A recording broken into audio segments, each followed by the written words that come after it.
Charlemagne Peralte is one of the most iconic faces of freedom, liberty, and resistance in Haitian history. He was a prominent Haitian leader that resisted the U.S. occupation of Haiti, which lasted from 1915 until 1934. Peralte gave his life to ensuring that Haiti remained sovereign and free from under the imperialistic hand of the United States. Peralte was born in 1886 in the city of Inch. When the U.S. occupation began in 1915, Peralte was serving as the military chief of Léogâne, which was a position that had a lot of influence. When the U.S. Marines came to Léogâne, Peralte refused to let them in.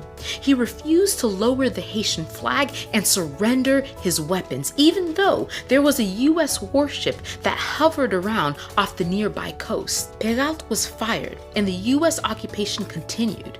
Racist policies were enforced by Marines that were filled with racism themselves. One of the most offensive policies that was implemented was called the corvée system. This was a brutal system that forced Haitians into harsh labor. The Marines had difficulty reaching different parts of Haiti, and they wanted better roads. And so they turned to Haitians for the labor to build these roads. Haitians were taken from their homes, from their farms, oftentimes at gunpoint and beaten into submission. Haitians felt like they returned back to slavery because they were oftentimes tightly roped together and driven like slaves. Those who tried to escape were shot.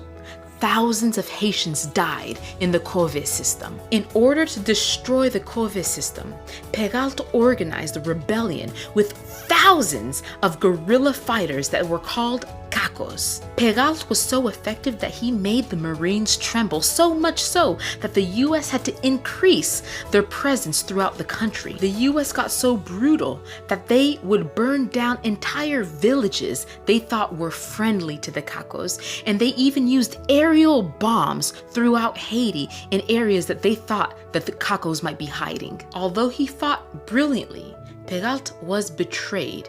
Two Marines found his location and they snuck up on him at night, covered in blackface, and they shot him. In order to intimidate Haitians, Marines circulated this photo all around Haiti, this image of a half-naked Peralte tied to a door with the Haitian flag behind him. The image had an opposite effect. It inspired even more resistance. With his arms spread out like he's being crucified, Peralte became a martyr for the cause.